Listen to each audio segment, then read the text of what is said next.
म्हणतो तो, तुमच्या वाट्याचं राशन नाही आहे म्हणतो. नहीं, आलंच नाहीये आपको- राशन. नहीं मुराद की दुकान के ऊपर चार दुकान में डाल दिए तो कहाँ से राशन आएगा? यही इसके पहले का जो मुद्दा ये पॉइंट हुआ है उसको यही बात कर रहा हूँ कि एक तो आपका कार्ड एनपीएच बोले तो ये लाभार्थी में नहीं रहेगा।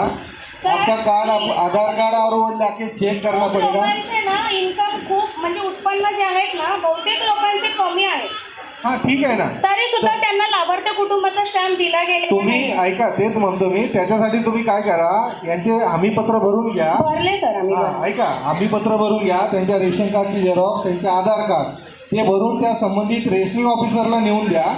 तुमचं पत्र जोडा पाहिजे तर हवं तुम्हाला, जर हे तुम्हाला एन्डॉर्समेंट पाहिजे सोबत एवढे लोकांचे हमीपत्र जोडत आहोत, त्याची पडताळणी करून ते त्या योजनेमध्ये त्यांना समाविष्ट करतील.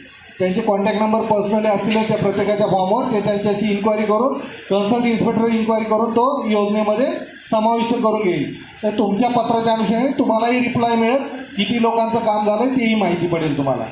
रेशनिंग ऑफिसरकडे जेव्हा ते हमीपत्र घेऊन जातात आहे, रेशनिंग ऑफिसरकडे जेव्हा हमीपत्र घेऊन चाललेत लोक, तर ते एक्सेप्ट नाही करत आहे.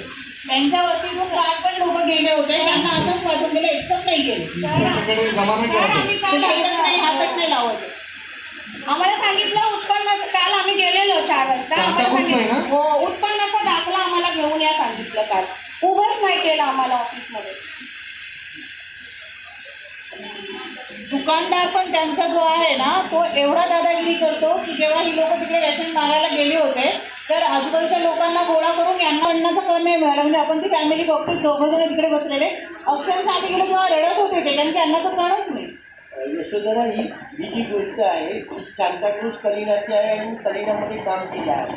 जे रेशन दुकान आहे त्या अगोदरचं रेशन दुकान बोलतात आपण नाही सर, पंजाबवाडीमध्ये गेले आता आमचं पंजाबवाडी. पंजाबवाडीमध्ये. म्हणजे आता आपल्याला सगळ्यांना एक मागणी करावी लागेल की आपल्याला मोबाईल रेशन शॉप मिळालं पाहिजे आपल्या Yes, वस्तीसाठी. yes. ही मागणी प्रत्येक येस वस्ती येस येस TCR लेवलला लावून धरली पाहिजे आणि शासनाकडे जर पाठपुरावा केला तर ही मागणी नक्की. प्रावधान है, बहुत ज़्यादा इस्तेमाल नहीं होता लेकिन वो किया जा सकता है. वो प्रावधान ऐसे है कि डोर स्टेप डिलीवरी दिया जा सकता है, आपके घर पर राशन पहुंचाना. अभी आप दो अलग अलग बातों के बारे में बात कर रहे हैं. एक है आपके पास कार्ड पे एलिजिबिलिटी नहीं है इसलिए राशन नहीं मिलता, ये अलग बात है. आपका दुकान दूर है, ये अलग बात है. तो एक पहले सवाल का मैं जवाब नहीं दे रहा हूँ, वो उन्होंने आपको जवाब दिया. दूसरा सवाल, दुकान अगर दूर है और आप नहीं जा पा रहे हैं और अगर काफ़ी लोगों की ये अड़चन है, अभी आप 150 लोगों की अड़चन है, तो आप मांग कर सकते हैं डोर स्टेप डिलीवरी की, यानी हमारे घर पर राशन पहुंचाओ. तो आपके घर पर राशन कैसे पहुंचता है, वहाँ पे एक दिन तय किया जाता है, राशन दिन. वो भी कानूनन प्रावधान है, मैं कोई बाहर की बात नहीं बोल रहा हूँ, ये फूड सिक्योरिटी एक्ट में है. एक दिन तय किया जाएगा 7 तारीख, तो हर महीने की 7 तारीख को अन्न दिवस पे वो 150 लोगों का राशन आपके बस्ती में आएगा और एक कॉमन जगह पर उसको निकाला जाएगा. आप 150 लोग उस वक्त वहाँ पे पहुँचेंगे और वहीं पे आपको 150 लोगों का राशन डिस्ट्रीब्यूट किया जाएगा सबके सामने. तो सबके सामने तो राशन वाला नहीं बोलेगा कि 7 साइन करो और 5 दे रहा हूँ, वो पूरा दे देगा आपको. तो ये मांग हमें करनी पड़ेगी कि आप डोर स्टेप डिलीवरी और अन्न दिन का हमारे यहाँ पे प्रावधान करिए. उसके बाद में सर मैं आपके सामने ये कंप्लेन, जो समीना जी की कंप्लेन जो है वो रखना चाहूँगा. उसकी थोड़ी सी, इनके घर की जो इनकम परिस्थिति वो इतनी गंभीर है, ठीक है. इनके साथ में हुआ कि उनका जो राशन कार्ड जो था ऑरेंज वाला उनको कैंसिल किया गया, वाइट राशन कार्ड बनाया गया और उसके बाद में उनकी जो इनकम उसमें डाली गई है और जो बताया गया है वो देखिए. और उन्होंने जो कंप्लेन रेज की उनके साथ में क्या हुआ वो खुद बताएंगे. मेरा नाम समीना मंसूरी है और मैं कलीना इंदिरा नगर से हूँ. मेरा लॉकडाउन के अंदर मेरा ऑरेंज कार्ड था, मिस हो गया था. मैं राशन कार्ड ऑफिस गई और वहाँ जाके मैंने बोला, कंप्लेंट डाला मिसिंग का. तो उन्होंने बोला कि अभी थोड़े दिन रुको, अभी लॉकडाउन है, बाद में चालू होएगा प्रोसेस तो आपका राशन कार्ड दूसरा बना देंगे. तब तक मेरा वो ऑरेंज राशन कार्ड मिल गया. तो मैं वापस गई, मैं वापस जाके बोली कि मेरा राशन कार्ड मिल गया है. तो उन्होंने बोला ये राशन कार्ड अब नहीं चलेगा. मैंने बोला क्यों, ये तो मेरा मिस हो गया था, ये भी वापस मिल गया है मुझे. तो बोले नहीं, ये राशन कार्ड नहीं चलेगा, अब आपको वाइट राशन कार्ड दिया जाएगा. मेरा इनकम में तो कुछ हुआ नहीं है, लॉकडाउन में कुछ काम धंधा नहीं था, मेरे हस्बैंड तो घर पे ही बैठे और आप मेरे को वाइट राशन कार्ड दे रहे हो. तो बोले नहीं, आपको वाइट राशन कार्ड ही मिलेगा, नहीं तो मिलेगा नहीं, आप यहाँ से जा सकते हो. अब मुझे इतनी इनकम लिखी है इसके अंदर, आप इतने 7 लाख तो इनकम लिखी हुई है, और मेरे घर पे सिलाई करते मेरे हस्बैंड। अब उन्होंने ज़बरदस्ती मुझे ये राशन कार्ड दिया है, मैंने इतना वहाँ पर इनकम इनकी चल रही है, फैमिली इनकम, वो तो इनकम टैक्स भरने के लायक है। तो अभी अगर राशन कार्ड अगर राशन दुकान पे राशन मांगने के लिए जाएंगे, उनके साथ में अगर ऐसा होगा, तो मैं तो बोलता हूँ सरकार से मैं खुद डिमांड करता हूँ कि इनके ऊपर इनकम टैक्स भी लागू कर दिया जाए। अभी 14 मार्च को आपने कल ही अर्जी दी है ना? ठीक है, अभी उसके मुताबिक कल नहीं एक्सेप्ट नहीं किया उन्होंने। जेराव दिलेली ती घेतली नाही का? नहीं रेशनिंग ऑफिसरला भेटले तुम्ही? उन्होंने को इनकम नहीं, इनकम वो अंधेरी के अंदर इनकम सर्टिफिकेट लाने के लिए मुझसे कहा उन्होंने। वहाँ पर मैं गई ना ऑफिस कल, तो मेरे को अंधेरी में जाके एक सर्टिफिकेट लाने के लिए कहा कि वहाँ से सर्टिफिकेट लेके आओ अपनी इनकम का।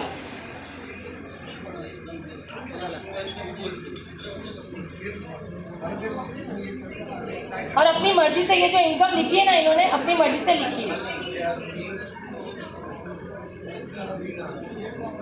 काय आहे का त्याच्यावर कारवाईचा प्रश्न आहे तर तुम्ही तेच म्हणायला लागलो. मी स्वतःच सांगितलं की हा अर्ज काढून घ्या अगोदर, त्याच्यामध्ये चेंजेस कुणी केलं आणि काय केलं ते तुम्हाला माहीत पडेल. तक्रार करा ना तुम्ही, आपण तक्रार करू शकतो. मुळातमध्ये ऐका, मुळातमध्ये हे कार्ड लिहिलेलं असतं ते एका अर्जदाराने भरलेल्या फॉर्ममुळे त्याच्यावरून लिहिलेलं असतं.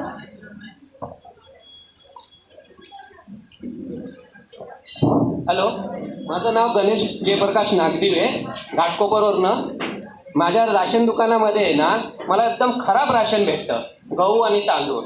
आणि त्याला म्हटलं ना मला एवढं खराब काय आहे, तो डायरेक्ट बोलतो घ्यायचं तर घे. डायरेक्ट बोलतो तो, लेने का तो लो बस. दुसरी बात, उधर जो आपण थंब लावतो ना, त्याची मला तो पावती पण देत नाही. आता मी परवा राशन घेतलं फ्रीवालं, तेव्हा मी त्याला म्हटलं मला पावती, बोलतो पावती नाही भेटत. बरं ठीक आहे, नाही भेटत, डायरेक्ट तो बोलतो.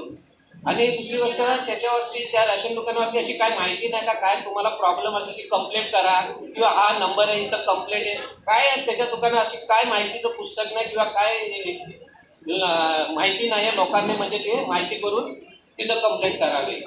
आणि इन्स्पेक्टर जो असतो त्याची काही कधीच आम्ही बघितलं नाही त्या राशन दुकानावरती, किंवा तो सांगत नाही का ह्या अमक्या दिवशी राशन दुकानावरती आपले इन्स्पेक्टर येणार आहे, काय प्रॉब्लेम असेल तुमचं, काय मिस्टेक असेल, काय तुमची सुधार करायची तुम्ही विचारू शकता, ह्या दिवस आहे, काहीच माहिती देत नाही. कुठला विभाग कुठला तुमचा? घाटकोपर असल पा.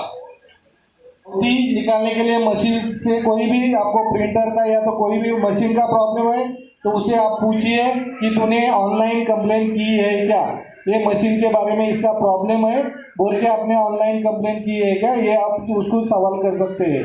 और जब ऑनलाइन कंप्लेंट नहीं की है मशीन के बारे में, तो मशीन में से पावती निकालना मांगता है. और रोल भी उसको पूछो, आप रोल भी उसको अवेलेबल करके देते. ऑफिस में और रोल अवेलेबल होते हैं, दुकान में होते हैं. रोल के बारे में या कागज़ के बारे में कोई ऑब्जेक्शन नहीं है.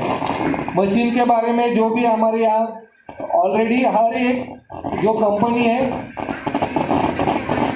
जो कंपनी ने मशीन अवेलेबल करके दी है ई-पॉस मशीन, उनके प्रतिनिधि जो भी रिप्रेजेंटेटिव मैकेनिक जो रहते हैं, टेक्नीशियन पर्सन, वो भी हर एक ऑफिस में अवेलेबल करके दिए है उन्होंने.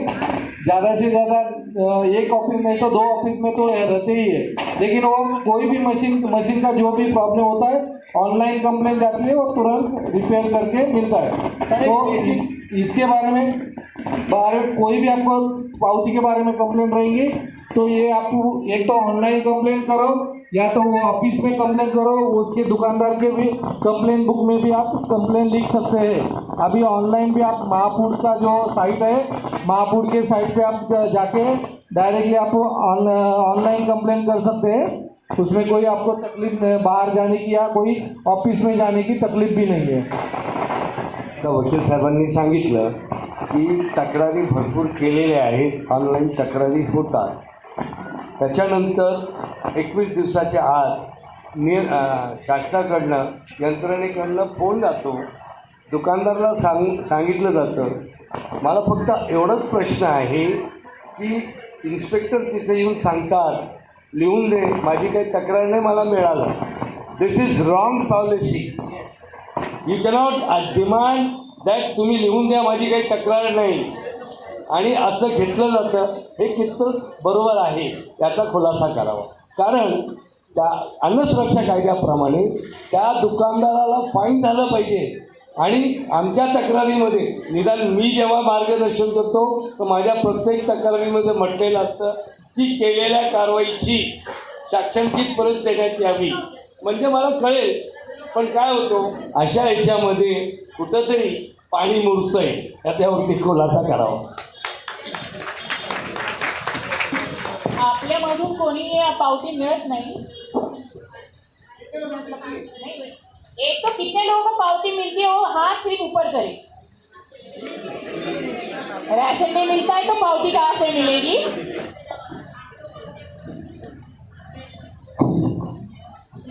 हम लोग जब भी अनाज लेने को जाते हैं ना, तभी हम लोग को वही बात बोलते हैं कि आपका अनाज जितना मिलता है उतना ही हम लोग देंगे. पहली बात तो हो जाती है. लेकिन जब भी हम लोग का अनाज देने को हम लोग खड़े होते तो हम लोग का 4 जन का अनाज एक 6 किलो देते और एक 8 किलो देते. 6 किलो गेहूँ देते, 8 किलो गेहूँ देते, 6 किलो चावल देते हम लोग को. कंप्लेंट दिलेली, आवाज येतो का? आम्ही जेव्हा कंप्लेंट दिलेली तर आराय त्याच म्हणजे 5 दिवसात संडेच्या दिवशी ते घरी आले संध्याकाळच्या वेळेला. आणि ते फक्त एवढं की फक्त धान्याबद्दल बोलत होते की तुम्हाला धान्य घाण मिळतोय, तर तिथे ते गोडाऊनमध्ये असतो तर एवढा मोठा आहे, त्याच्यात फक्त त्याबद्दलच बोललेले. बाकी पॉज मशीनचं रिसीटबद्दल बोलले नाही, आणि कधी कधी पॉज मशीन चालत नाही त्याबद्दल नाही. आणि दुकान मला मुलाला घेऊन आलेले ते डायरेक्ट आमच्याकडे, आणि मग ते धान्याबद्दल. आणि नंतर सरळ ते बोलले, तुम्ही समाधान झालात का, तुम्ही समाधान झालात का, मग ह्या फॉर्मवर साईन करून द्या. आणि तो फॉर्म कसला आहे काय आहे काहीच त्यांनी सांगितलं नाही. फक्त मी सांगितलेलं त्याच्यावर समाधान झालं का, मग हे लिहून द्या, हे लिहून द्या. फक्त त्यांचं तेवढंच होतं. आणि ते काय बोलले, मी दुकानात जाऊन मी विचारतो, पण त्या सर ऐका ना, मी दुकानात जाऊन विचारतो बोलले. आणि ज्या दुकानात जास्त कंप्लेंट होतं त्या दुकानात तर अजिबात ते गेले नाही. कारण की आम्ही संध्याकाळी जाऊन त्याचे विचारलं, इंस्पेक्टर यहाँ पे आए थे तो बोलते नहीं यहाँ पे कोई भी नहीं है. प्रत्येक दुकानामध्ये अनेक जी आर आत्तापर्यंत निघाले की प्रत्येक दुकानामध्ये काय काय असलं पाहिजे. जसं प्लास्टिकच्या पिशव्यामध्ये नमुने असले पाहिजे, दुकान किती वेळ उघडं असणार ते लिहिलेलं असलं पाहिजे, लाभार्थ्यांची यादी असली पाहिजे. जर आपली काही तक्रार असेल तर ती तक्रार कुठे नोंदवायची ती माहिती असली पाहिजे. आपल्याला रिसीट मिळणं हा आपला अधिकार आहे हे लिहिलेलं असलं पाहिजे.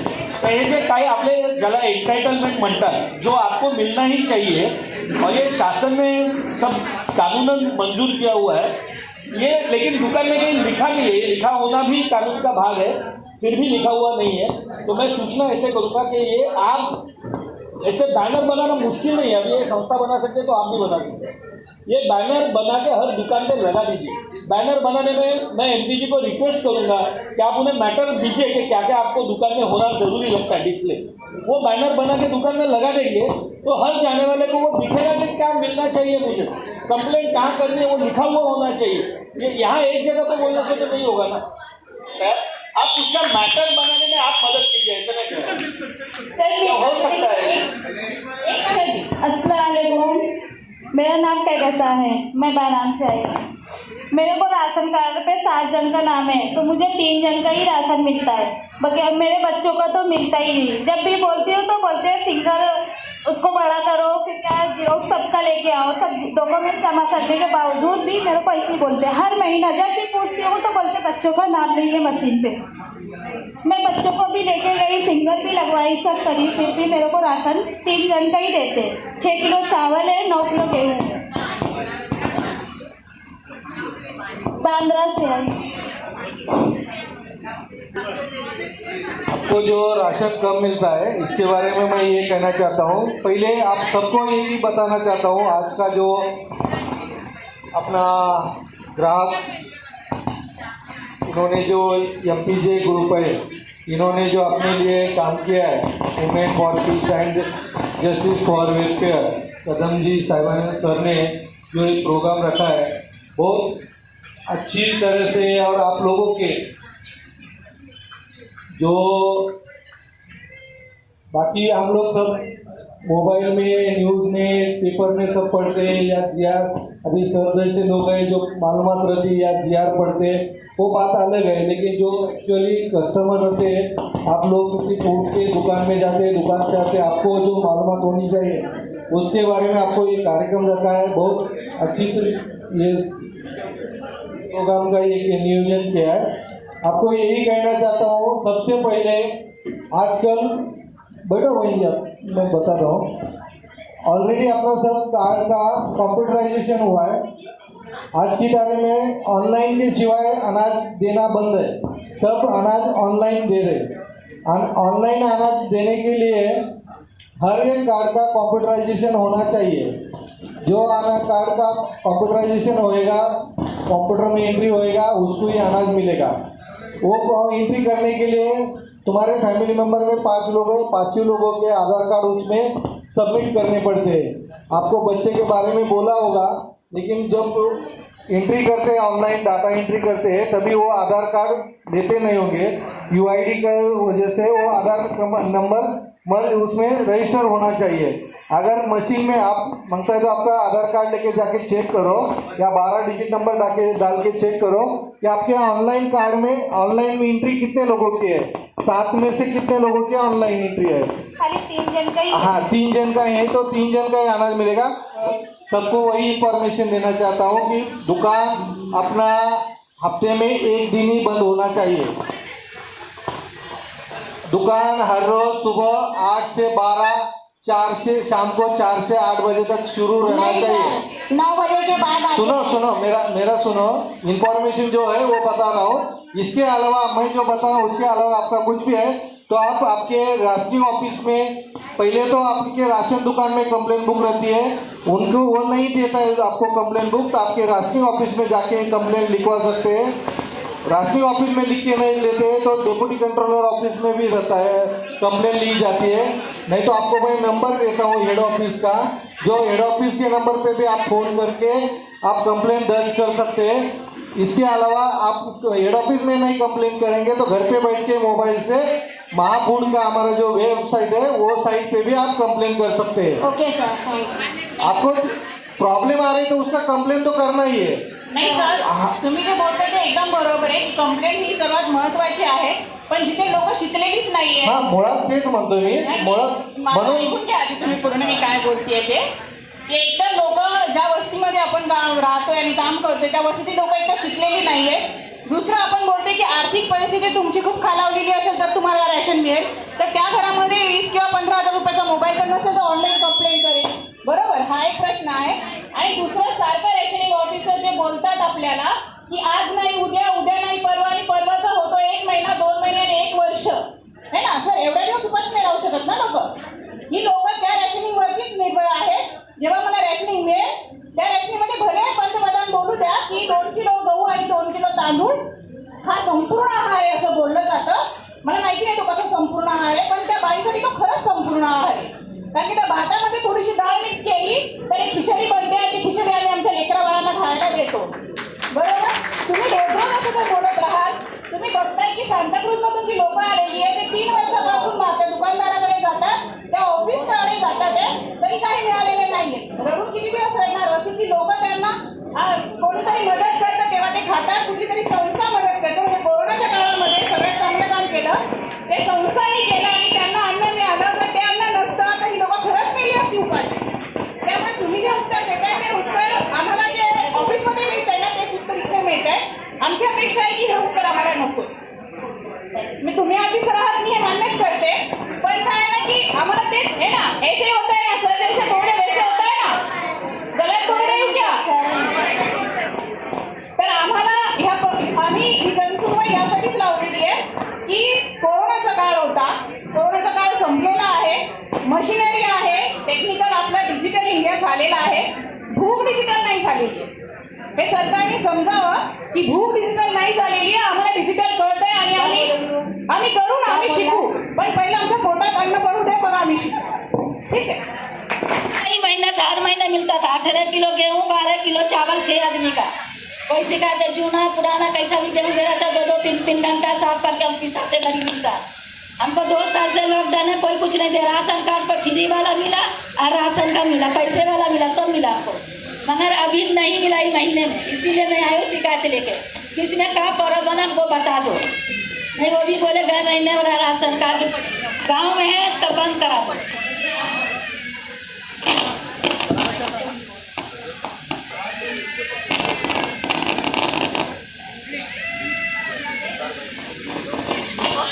कौन से ऑफिस का है? MIDC अंधेरी 26D 26D 27 जनवरी का मेरा कंप्लीट था।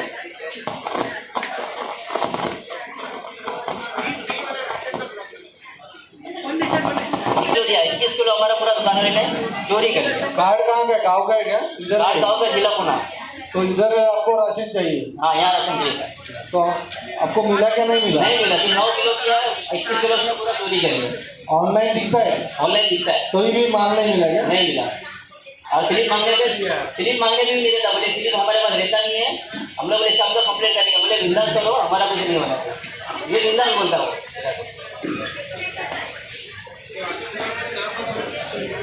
दुकान नंबर बता सकते हैं? दुकान नंबर एक 1 से कंप्लेंट एक और है सर।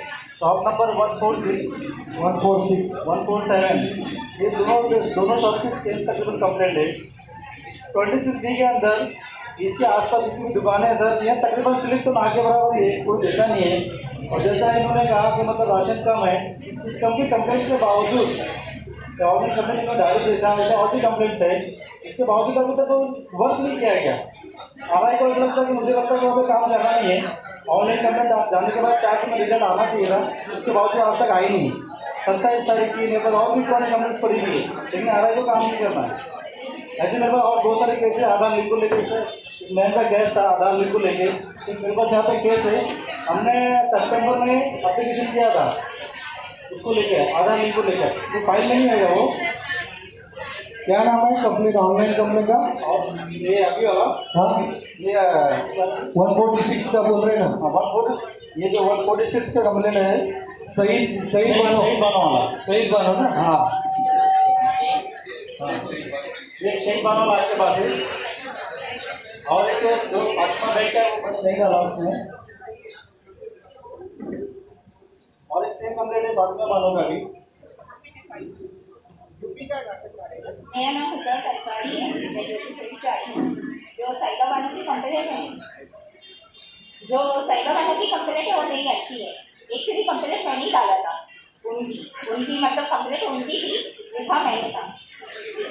तो हम लोग दुकान पे गए, पहले तो मेरी शिकायत दुकानदार से नहीं है, ऑफिसर से है। ठीक है, जब ऑफिसर उधर जाता है तो वो अपनी ड्यूटी पर रहता है, उसको खुद नहीं मालूम कि कंप्लेंट बुक है या नहीं है, विंडो कैसा है, सेंटर है या नहीं है।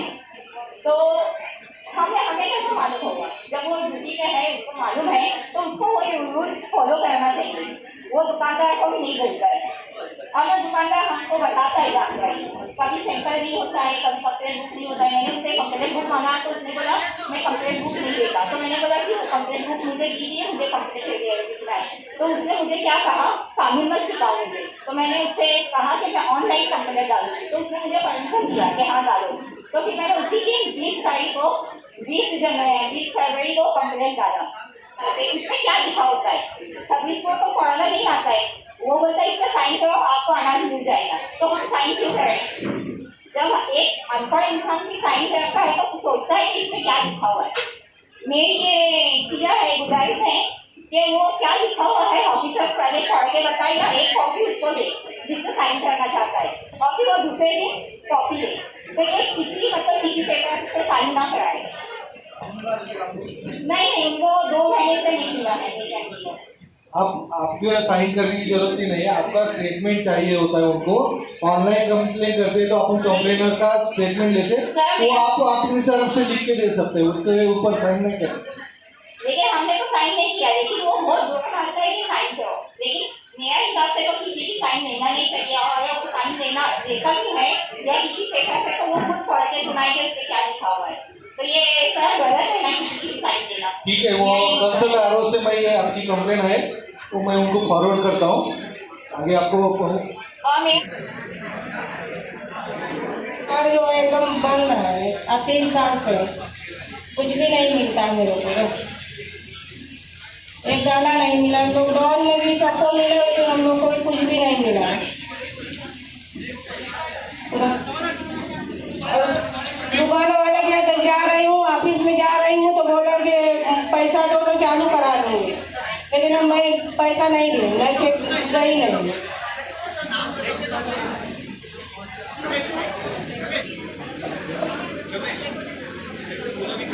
नमस्ते सर, मैं साहिल बोल रहा हूँ, मालवनी से आया हूँ सर जी मैं।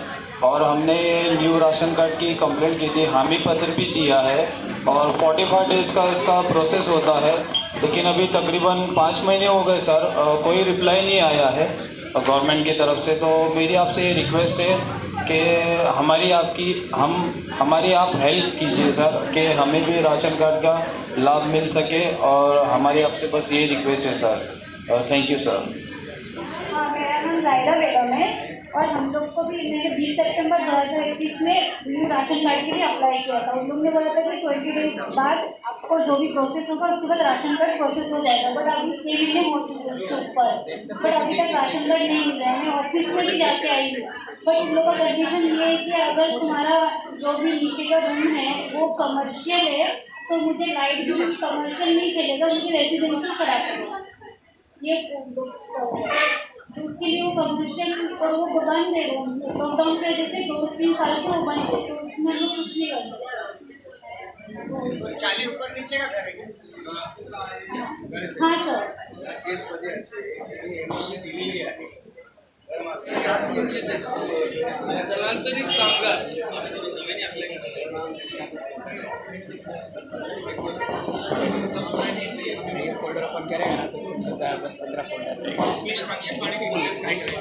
आज ये 50% का मुद्दा है मुंबई के लिए, और हम लोग यहाँ पर 5% भी लोग नहीं है।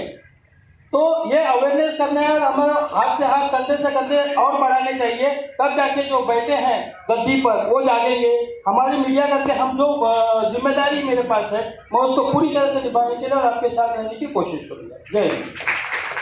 इस लॉ नेटवर्क एक संस्था है जो हमको हमेशा हेल्प करती है, तो उसे जुड़ी हुई एडवोकेट मनी, अभी शायद वो HLM में नहीं है, लेकिन एज ए लीगल एक्टिविस्ट उन्होंने हमको यहाँ आकर सपोर्ट किया, तो मैं उनसे रिक्वेस्ट करूँगा कि वो भी 2 बातें हमारे साथ करेंगे।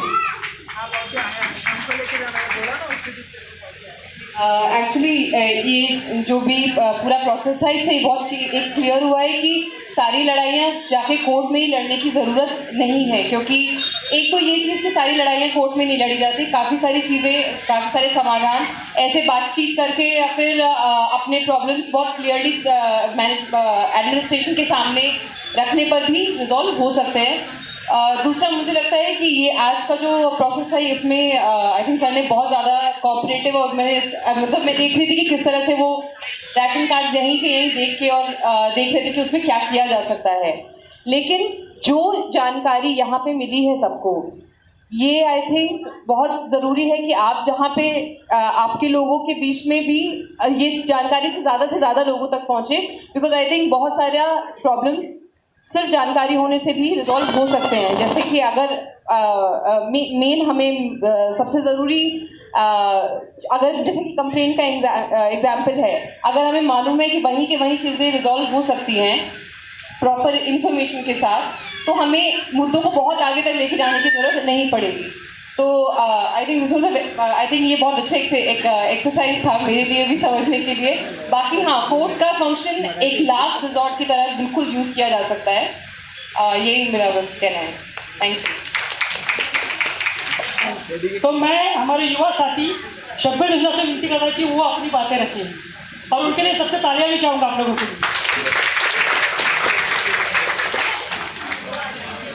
धन्यवाद। मैं पहले करेक्शन कर दूँ कि 76 से 70